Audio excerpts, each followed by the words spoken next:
Welcome to today's edition of the Grand Sports Center, the Tuesday edition, and it's always good to be here with you on the program. I am Donald Agbabobo. A lot has happened in the last 24 hours since we came your way.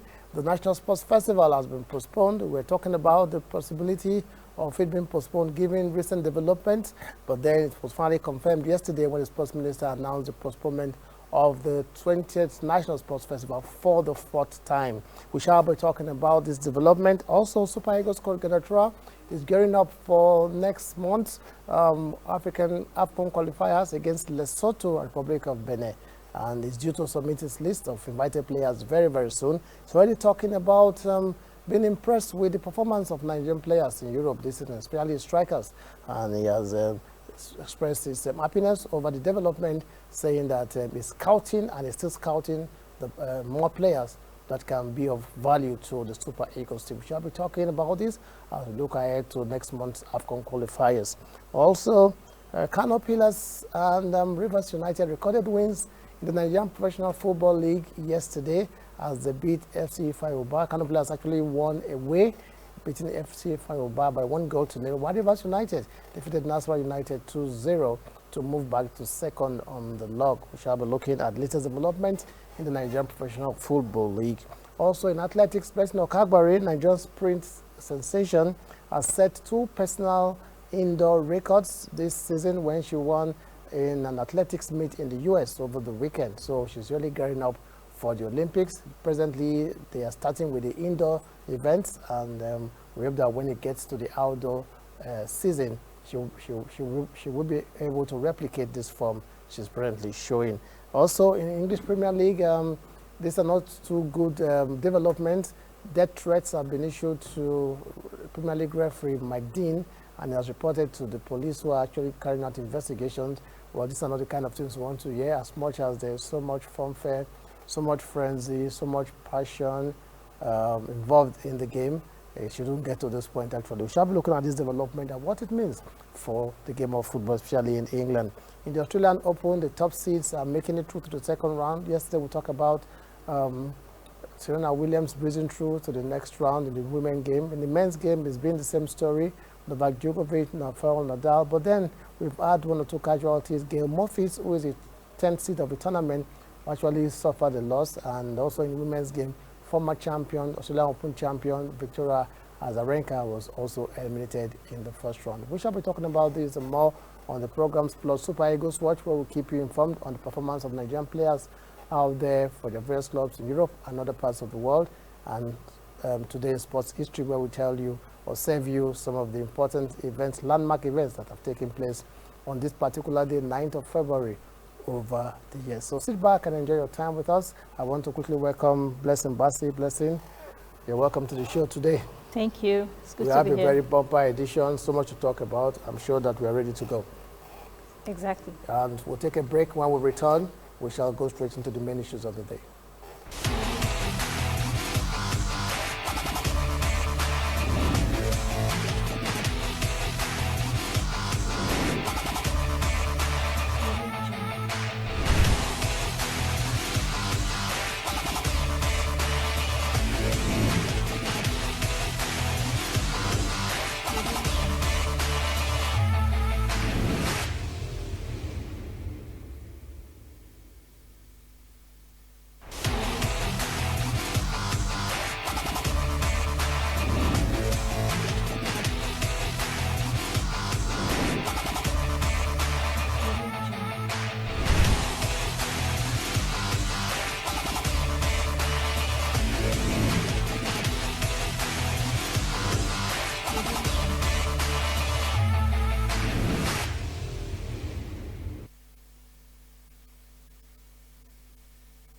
Welcome back and straight to the main issues of the day. We'll start with National Sports Festival, where the 20th edition, which is supposed to take place in Edo State. We've been on this since last year. It was supposed to hold in March last year, but because of the advent of the coronavirus pandemic, it was postponed, and for the 4th time, there was another postponement yesterday. It was actually due to start on the 14th. The latest commencement date was 14th of this month, which was Sunday. We're already looking forward to being in Benin to be part of the festival. But then The sports minister announced yesterday that it's been postponed till April, no particular date in April, and the reasons he gave is not far-fetched. The coronavirus issue, the second wave, is actually spreading fast, and they want to see how they can mitigate it, and they wouldn't want to aggravate issues by having people gather for a sporting event like National Sports Festival. But then it's good to know also that it's not totally cancelled. We're looking forward to April now with great expectations. So blessing. Disappointments all the way, but then the reasons are quite reasons that are very, very important, and we should not sweep under the carpet. Health is very, very important. Yeah, health is very important. We know COVID-19 is an issue at this point. We know how much the Edo State government, are fully ready with. They are obviously prepared for the festival, but one or two, financial issues. I think. They didn't say it was financial, but we know. But are you saying that there's more to it than meets the eye? Because the reason the minister gave is because of the COVID-19 pandemic. But are we saying that there's more to just beyond the COVID-19 issue? There's also the issue of finance. Because just to buttress your point, I know that sometime last week, the state government actually came out to say that they lack the necessary financial resources to host the number of athletes they were expecting, except the ministry or the federal government comes in with one form of assistance or the other. Yeah, I think there's more, because today they're saying something, tomorrow it's another thing. I mean, the most important thing is that I feel, the Olympic is more important at this point, and this festival has suffered postponement from January to February. I mean, I obviously thought it's going to be held at this point, and now it has been moved to March, and the Olympic is just by June, and at this point, I think they shouldn't, postpone it again, because March is even around the corner at this point. I think the festival should go on, because it's been long overdue. Overdue, yes, indeed. Yes. We've had issues in the past where this festival, some states will, as all states, they will not be ready, with facilities and everything. Then at the end of the day, the federal government will step in. They'll bring it to Abuja, hosted by Federal Ministry of Sports, to take care of it. But this is not the same case.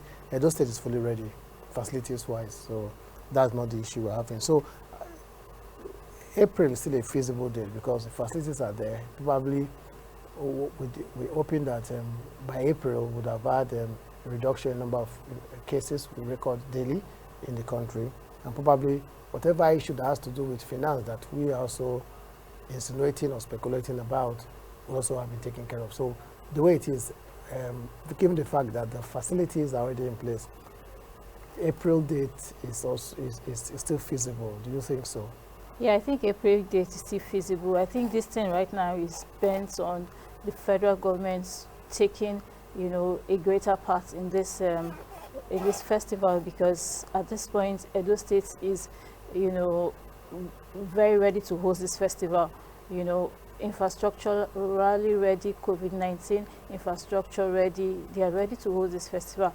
So I think, and this festival is very important because it's like the Olympics in Nigeria. I mean, athletes are supposed to be, very well prepared for the Tokyo Olympic at this point. I mean, even from the very last Olympics that was held, last time, countries are already, preparing their athletes. That's how it's supposed to be.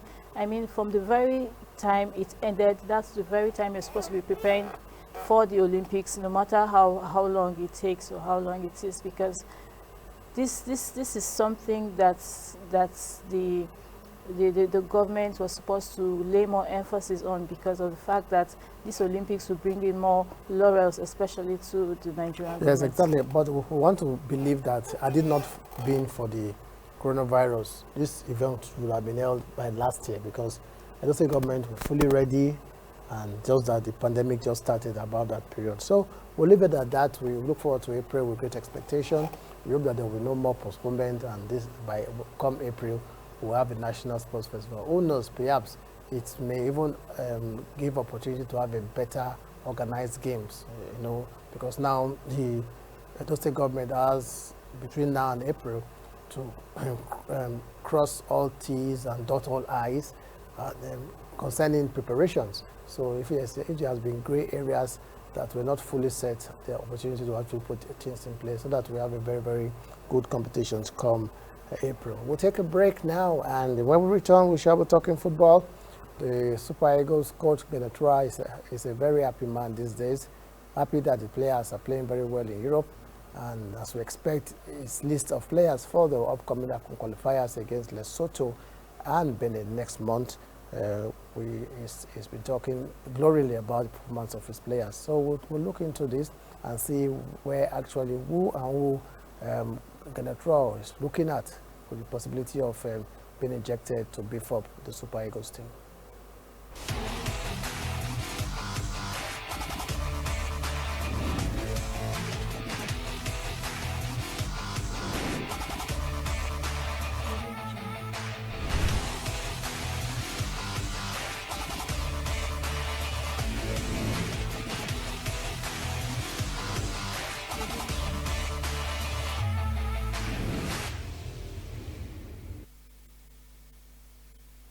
Welcome back to the Grand Sports Center.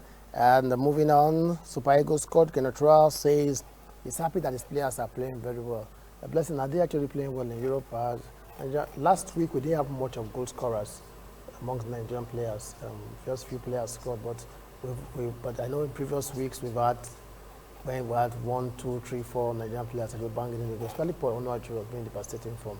But then this is a good development for Nigeria, also for Benatua, and it is positive looking ahead to the qualifiers next month, right? Yeah, it's positive, especially looking forward to the qualifiers. I mean, I obviously thought about it why this is coming at this point. You know, I know Nigerian players, you know, are obviously trying, you know, trying as much as possible to, you know, do pretty well, especially in their various clubs. Like you said, Paul Onuachu, you know, is really doing well for Gang. You know, and so many Nigerian players who play for their clubs internationally. But at the same time, there's more, you know, to just looking at these international players. The basic thing, if you'd ask me, is to, you know, look at it critically. Is it just Nigerian players playing abroad, or just the players we have, especially in our national league, the players we have are home-based players? So you are saying you should not concentrate, that his joy should not only be that our players are doing well in Europe. We should also be happy that we have, because we have Yusuf Sadiq Yusuf, the Sunshine player, was scored 7 goals in 9 matches. So players like that too should also give him joy. True. Yes. Home-based players, yes. Yes, indeed. So if we're looking at the players, Benatua is actually particular about Terem Murphy of Lorient. He's doing very well. I think he has scored 3 goals or 4 goals in the last couple of matches for Lorient in the French League One. After Wawone, he's been blistering form from Union Berlin, and Paul Onuachu, I mentioned him earlier, 22 goals this season already, and still counting. Sadiq Kumar, up among the goals, already scored over 10 goals for UD Ameria in the Spanish Segunda. Henry Oyeko has bounced back and is now playing very well for Galatasaray, having had this transfer from Monaco, and he scored 3 goals in 2 matches, the first 2 matches for Galatasaray, and so many others. So probably we should be including the likes of Yusuf Sadiq, Eddie Freke, Efri Young of Aqua United, the home base, Tosi Omoyele of Ayimba. So it should also be a source of joy to Benatua. Yes, like I said, I'm a bit surprised this was coming in, because I feel those players were supposed to be added. I mean, we should be talking about these players we have on ground, especially the home-based players. It should be added to the crop of Super Eagles players we have. I know we have talent out there, but at the same time, we have, you know, what it takes, you know, to what the expected players in the home-based team. I'm talking about adding these home-based players. He already has no choice, because there's a new regulation that states that he must call up the players a week before the foreign-based players come. So I'm sure that's going to have a separate list for the home-based players. But then what should be of concern is the fact that I'm still talking about John Igalo. Igalo is in his 30s. We know he just played for Manchester United and signed for Al-Shabaab in Saudi Arabia. He has retired from the national team. So should Benatua actually be looking forward with somebody with plans and aspirations? Should you really be talking about recalling out Johnny Igalo, or talking about promoting some of the home-based players, giving them more opportunities? Well, I think I like the fact that he's really talking about Odion Igalo, because most players, are like an inspiration to others. Odion Igalo has an experience, especially with different club sides that he has played for, like the likes of Manchester United and the rest. But I think his inclusion too is obviously good. So if we have the plethora of stars playing in Europe, and we're not able to give them opportunities to play, because not everybody can play at the same time, and we're still going back to the ones that have retired that should make way for those still playing, then what do the home-based players actually have? Because it takes players like Odion Igalo to retire, to leave the scene, to create a space for some of them to actually have a look in. So why I don't really fault Odion Igalo's capabilities as a striker, but then in terms of developing a player, like you mentioned, because taking it from your point, shouldn't he be actually talking about one or two home-based players that has actually caught his interest? Yeah, he should be talking about one or two home-based players. But why I said Odion Igalo should be added is because there's this spice that he might bring. Although we should obviously start playing very soon for his Chinese club. Saudi Arabia. Yeah, Saudi Arabia. So we'll see how much he. Yes, we can't fault him. After all, Ibrahimovic at 39 is playing for AC Milan, and there's talk of him returning back to play for Sweden. So that they're already discussing with him. So it's very possible for him to come back to the team. I don't have anything against Odion Igalo, though. I just want the best for Nigeria Super Eagles at all times. So much about Ganatrua. We look forward to his team list of players, and I expect it as soon as it comes out that it will meet the yearnings of Nigerians who want to see the very best of selection of players at all time. Still talking football, we're not going to take a break because the program is actually moving faster than we've expected. We're almost halfway through. In the Nigerian Professional Football League, matches were played yesterday, 2 matches. We had FC Ifeanyi playing at home to Kano Pillars, and they lost 1-0. So kudos to Kano Pillars coming all the way from Kano to Port Harcourt, where FC Ifeanyi played their matches to win by 1-0. And also Rivers United beat Nasarawa United 2-0. This was a match between 2 former league leaders. It's Rivers United and Nasarawa United. Nasarawa United somehow just the last 3 matches have capitulated. They've lost their last 3 matches. Is this worrying time? At some point, they were the only unbeaten side in Nigeria for about 5 weeks. They were the only side that had not lost. Then after that, all of a sudden, started losing streams. So could it also be that they've met very difficult opponents in the last 3 matches? Because in the last match, they've met Eyimba, they've met Rivers United. At least those are very, very, very difficult opponents. So, but then, Nasarawa United, are these worrying times already? Well, I won't see it as worrying times. This is just 3 games.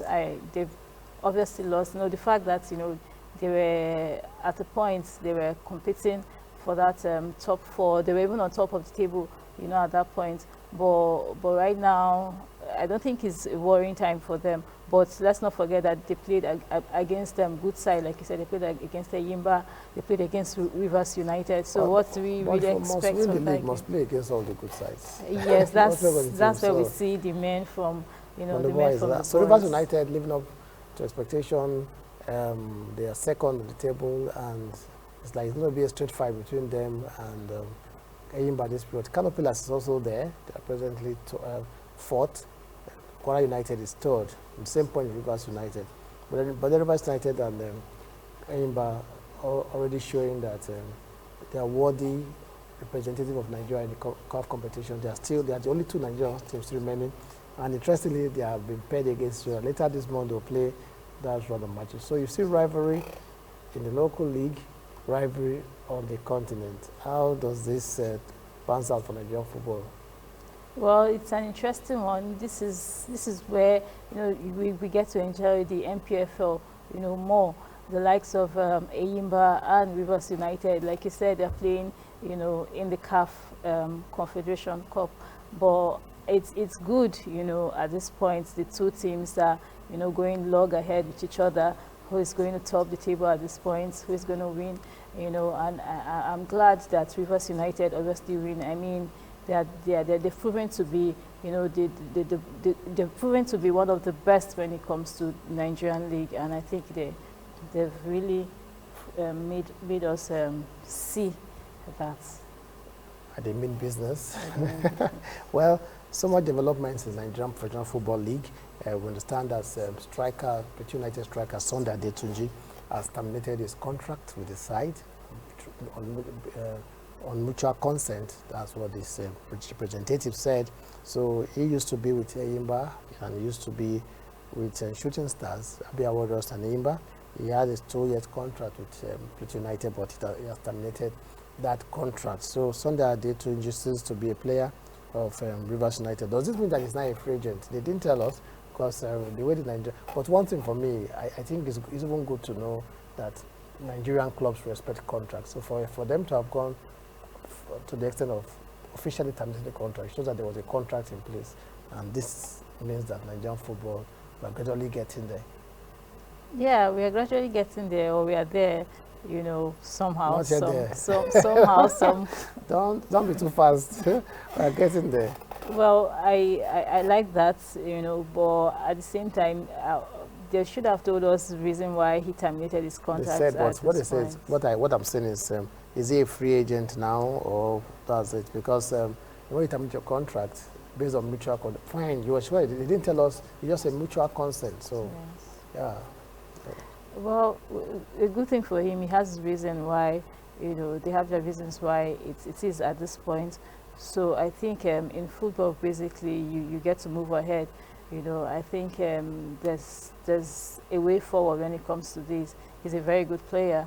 I mean, he has 1 or 2, you know, clubs in mind that he wants to, you know, do better. Yes. So good for Nigerian football. We respect contracts, and this is a good development, I must say. And also, we understand that the coach of Atlanta of Owerri, Fidelis Ilechukwu, and his 2 assistants and team manager narrowly escaped death yesterday when they were traveling in from Lagos back to Owerri. You know, on Saturday, they played MFM, and they won their first away match, beating MFM 2-1 in Lagos. And on their way back yesterday, along the Benin-Asaba Road, they had a casting motor accident, and but thank God they survived. This issue of Nigerian players teams traveling by road all the time has come to the fore again. Every season we must hear stories of these, of accidents, whether teams, players traveling alone, or the entire team bus, or coaches, just like it happened in the case of Fidelis Ilechukwu. This is a very unfortunate incident. Yeah, it is an unfortunate incident, but I think the fact that especially states are closely, you know, together, that's the more reason they're always hitting the road, and, you know, just to meet up with 1 or 2 things, and we wouldn't blame them, but it's just unfortunate that happened. But thank God, you know, it's not as bad as, you know, it's not as bad as, you know. Thank God for this success at the end. Yeah, survived it. Yes, yeah, we wish them a quick recovery, and this is where we'll take a short break. And when we return, we shall be talking athletics and then basketball, because we understand that Blessing Okagbari, who carries Nigeria's hopes on the tracks at the Olympics, is doing very well. The indoor season is very much on in Europe and America, and Blessing Okagbari has been setting some personal records in the indoor races, 60 meters, and we're only hoping that it takes it over to the outdoor when the outdoor season commences. We shall take a break. When we come back, we shall be talking athletics and looking at Blessing Okagbari's performance over the weekend at an athletics meet in the US.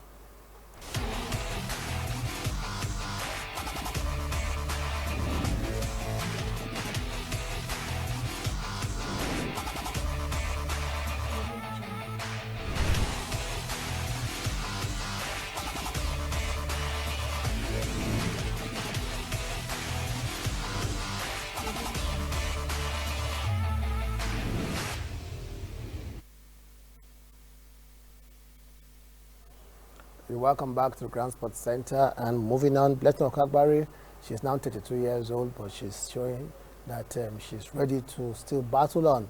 She ran 7.17 seconds, and then she did better in the heat, and then in the final, she won by running 7.10 seconds to win the 60 meters event at an athletics meet in the US over the weekend. And that race appears to be, interestingly, is the second best over 60 meters by any athlete this year, second best. So let's assume it takes this form in the indoor races to the outdoor races when it eventually starts. Probably we should be looking at some very good outing in the Olympics from Bristol Kagbari. Yeah, she's unstoppable at this point. I mean, she's 32 and, you know, she's really making a mark by the day. I think it's going to be a good one, especially going to the Olympics. That's more reason why even the National Sports Festival she won't start, because these people, especially Blessing Kagbari and Divine, they obviously know that, I'm sure at this point they know that, you know, challenges like this might come, so they try to, you know, prepare themselves ahead of time, and they're good, you know, anytime, any day. How much can we boost of another likes of Blessing Kagbari? And if you have to talk about likes of Blessing Kagbari, the best place to actually identify them is the National Sports Festival. Exactly. So that's why it must hold. We know it will hold. We are looking forward to April. Come April, that festival will hold. But you mentioned Divine. Divine Oduduru was also involved in that same meet, but he was not too successful. He came 5th, while Okeze came 6th, under Nigerian Charles Okeze. You know, in recent times, in terms of athletics, the ladies have been the ones putting their weight. We've not really had an out-and-out outstanding male athlete in recent times. The mood of the Chidimos of this world, the Lakpadi of the world, David Sinezima, Olusoji Fastuba. So, but in recent times, I've not had those kind of quality athletes. But then Divine won the All-African Games in Morocco in 2019, and she showed that he has the potential. And in this race, he came 5th. This is encouraging us as well. Yeah, it's encouraging, especially for him. And I feel, you know, this is just one of those games. I think there's this position is just one of those games, and I think especially going ahead and also in the Olympics, he will, you know, do better. Yes, indeed. And like we said, this is the indoor season, and it's just about building yourself up for the main one, which is the outdoor season. So if he can be 5th at this point, it means that his preparation is coming up. I know that they are not even operating at their best yet, because they only just started having sporting engagements. So we hope that he will build on this and then put up better performance subsequently. It's still the Grand Sports Center. Before we take a break, we'll quickly look at basketball.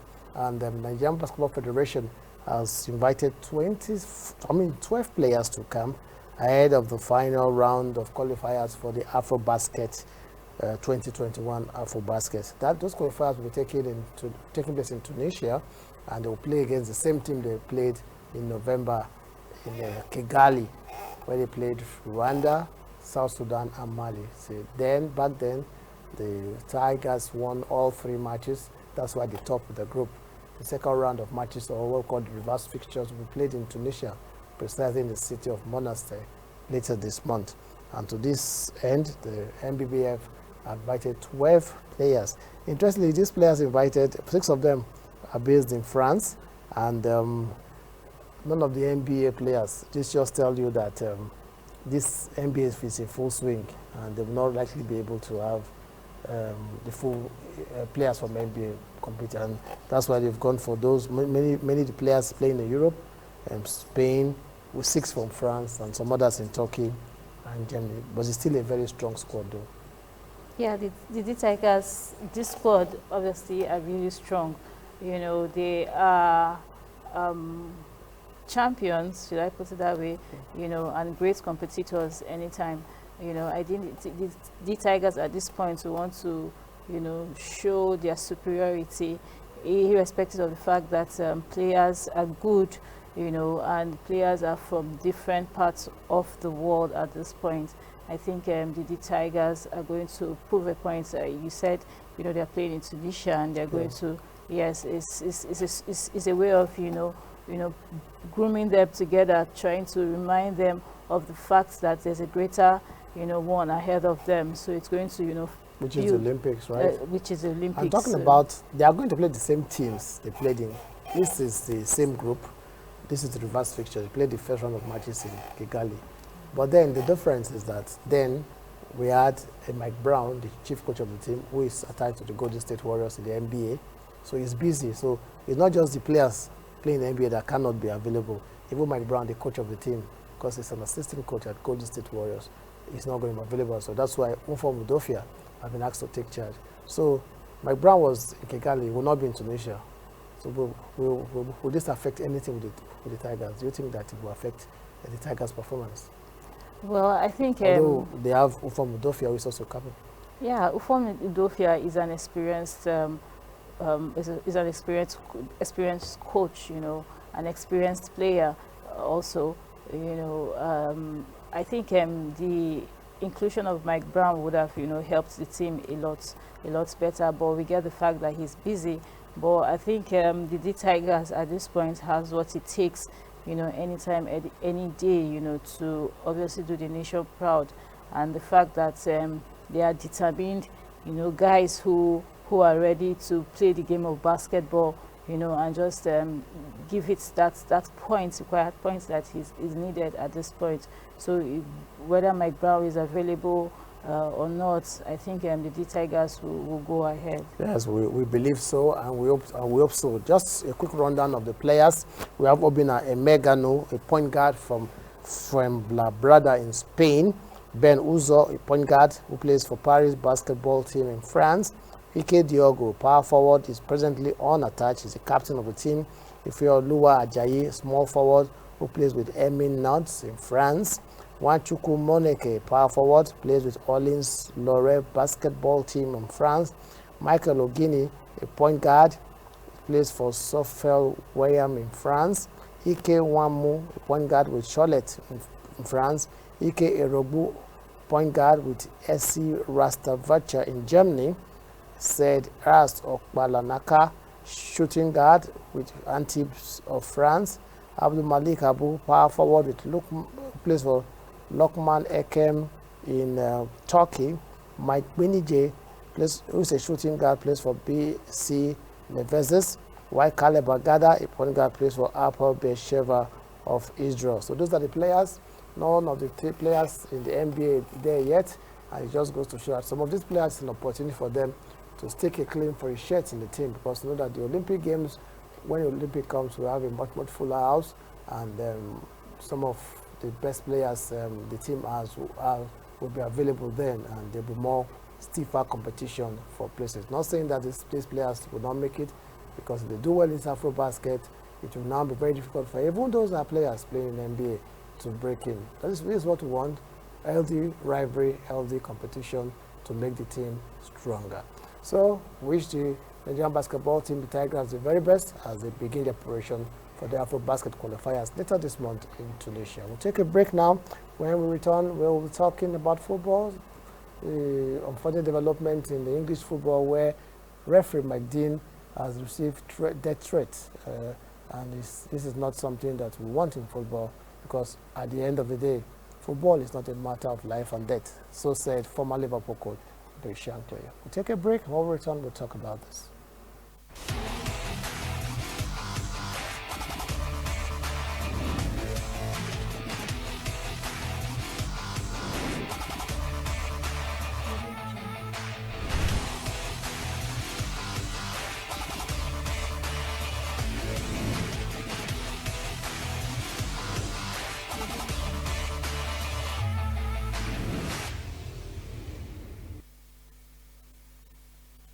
Welcome back to the Grand Sports Center, and moving on, referee Mike Dean said to have received death threats, his family though, and this is not too pleasant. As you may recall, Mike Dean issued a red card to Southampton defender Jan Bednarek when they played against Manchester United. They lost that scandalous loss 9-0, and then also the following weekend of that week, he also handed out a red card to Thomas Susek, the Czech midfielder of West Ham. both of these red cards have been rescinded somehow. The Bendenarek dismissal was overturned on appeal, while Susek's red card was rescinded on Monday, which shows that probably they should not have been red cards offenses.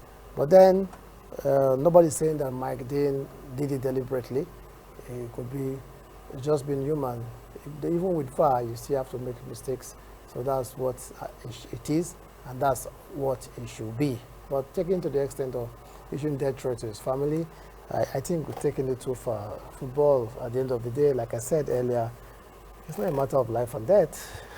Yeah, it's really not a matter of life and death. So I get the fact that fans could be as far as, you know, as far as raining threats and abuses, especially on referees or a particular person they don't really support, you know. But Mike Dean at this point, I think, is just doing his job.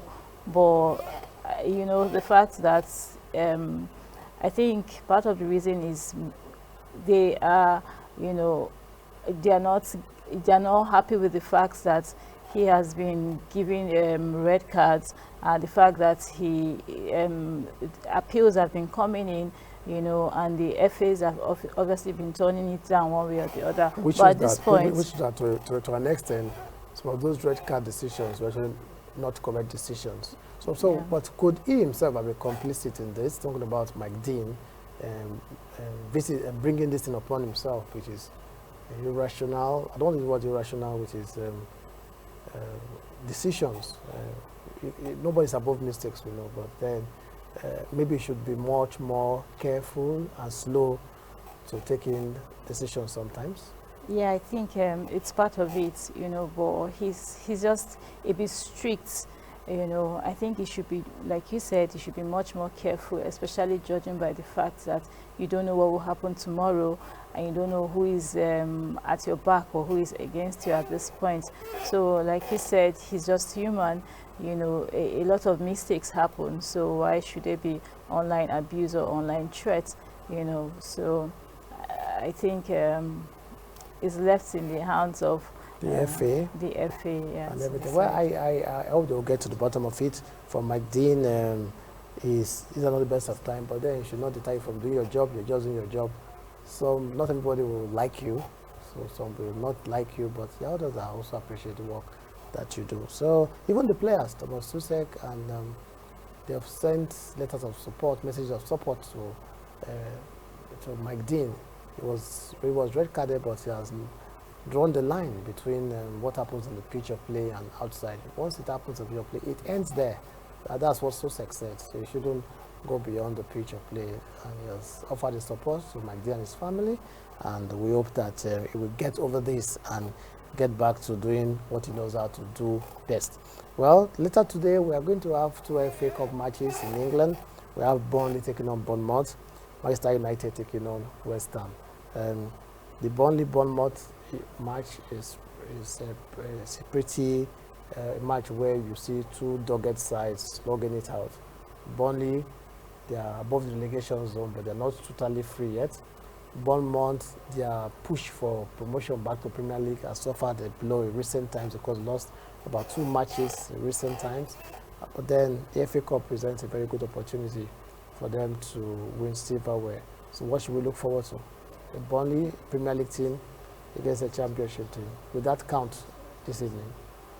Well, we know that the FA Cup is obviously different from the league itself, but this is a cup that every team will want to, you know, try to win, you know, and we know how much Burnley has been trying to especially run out of relegation at this point. I think they drew their last match in the league competition against Brighton, exactly, you know, and coming into this cup competitions, I think they'll have a better chance of, you know, redeeming, you know, it and redeeming their image, and the fact that they are playing at home. And they're playing at home as well, you know, so they have an upper edge at this point. Anyway, Sean Dyche has shown that he's a coach that you can't actually predict what will happen next. They went to Anfield to beat Liverpool. They were the ones that started this Liverpool slump. So I think Liverpool fans will never not forgive them. But since they beat Liverpool at Anfield, every other team has gone there to beat them somehow. Well, Man United, West Ham, these two sides are they still have an eye on the title. Though Rio Ferdinand says Man United's title hope has fizzled out because of that draw against Everton. But I know that a lot of that Man United fans still fancy their chances. But they played in the semi-final of the Carabao Cup, lost to Man City. So this FA Cup appears to be one or only the out of the Champions League hope of silverware, so to speak. And they play a West Ham side that's also in form at this moment. So what should we look forward to at Old Trafford? Yeah, I think we should look forward to an interesting one. Man U, West Ham. I think this FA Cup, should see Ole Gunnar Solskjaer look forward to, winning it, because he needs to win a silverware, like you said. I mean, if not, he should be looking forward to his sack at this point, because even Manchester United at this at the Premier League, being second, no one would guarantee of them obviously winning the league. But this is a competition where they need to fight it, lug it all out. We know they are a good team, especially coming into the FA Cup.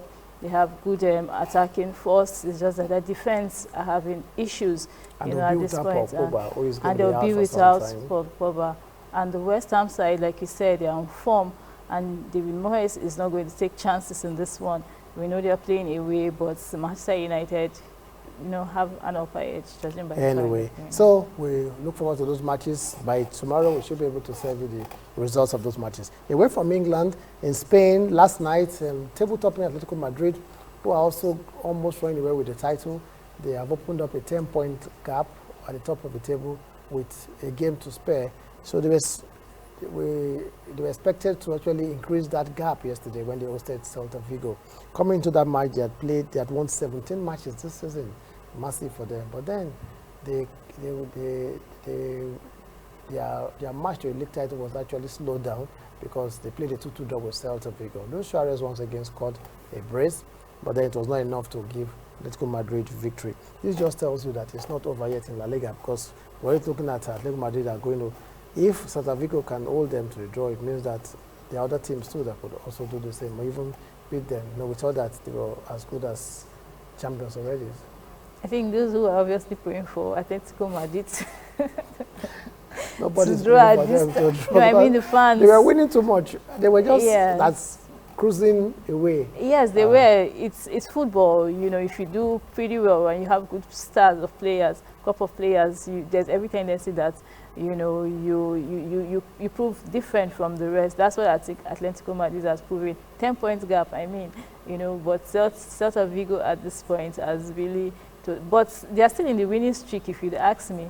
They've not lost. They've not lost. They just drew, And I'm sure that this one, but then there was a reason for it. They played without a lot of their regulars. Many of them came down with COVID-19, so they played with a depleted side, so to speak. So probably by the time they play their next match, they will have a full house.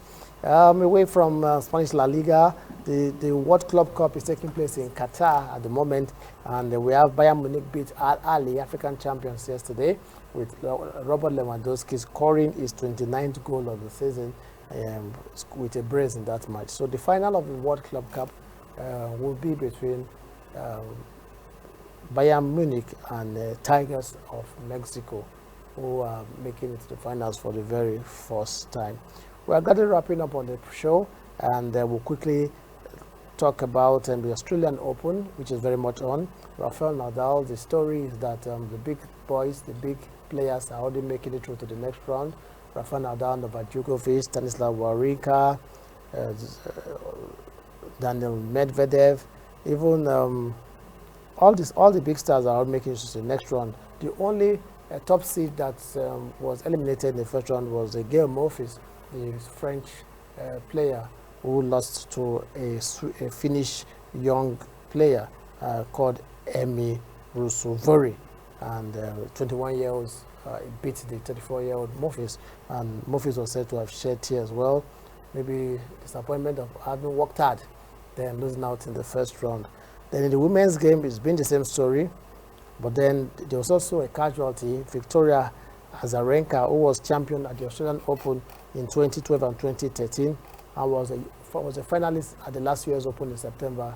He was also limited in the first round. She was part of the 72 players that were on quarantine for 14 days. I didn't get to train coming to this competition, so you can understand what the state or level of our game, probably that they are responsible for our poor performance. Well, Lewis Hamilton in Formula One has finally signed a new contract with Mercedes. You'll get in the full stories in our program later in the day, Sports Around the World. We shall be giving you all the full details of all those stories later on Sports Around the World. Join us by 4:30 for that program. As we wrap it up quickly on Super Eagles Watch, Tony Wankeme was on target for Trabzonspor as they registered a 2-0 win over Yeni Matalespor in the Turkish league yesterday. So Tony Wankeme has returned back to scoring and is doing very well right there in Turkey. Another player that is also of interest is Ahmed Musa. Yesterday we told you about clubs that are interested in him. We understand that West Bromwich Albion manager Sam Allardyce has given his go-ahead that he be signed. It now depends on the finances, whether they are able to reach an agreement. But other teams are still looking, hoping to snatch him should West Bromwich not be able to do business. Likes of Southampton and looking in the wings, even Burnley, they're also interested. So it appears that he's destined to be in England, because he said that he wants to return back to England to prove that he's not a flop, because he was there with Leicester some years back. It didn't go particularly well for him, but he says he wants to return there to right the wrongs and show that he's capable of playing at the highest level, which is English Premier League. This is where we wrap it up on the program for today. We hope you've had a nice time with us. We'll be back same time, same station tomorrow, God willing, and we'll be looking forward to having you join us once again. Blessing Bassey, thank you for being part of the show. Thank you. It was nice being part of the show today. I'm Donald Agbabobo on behalf of all of us and the entire production crew. Enjoy the rest of the day.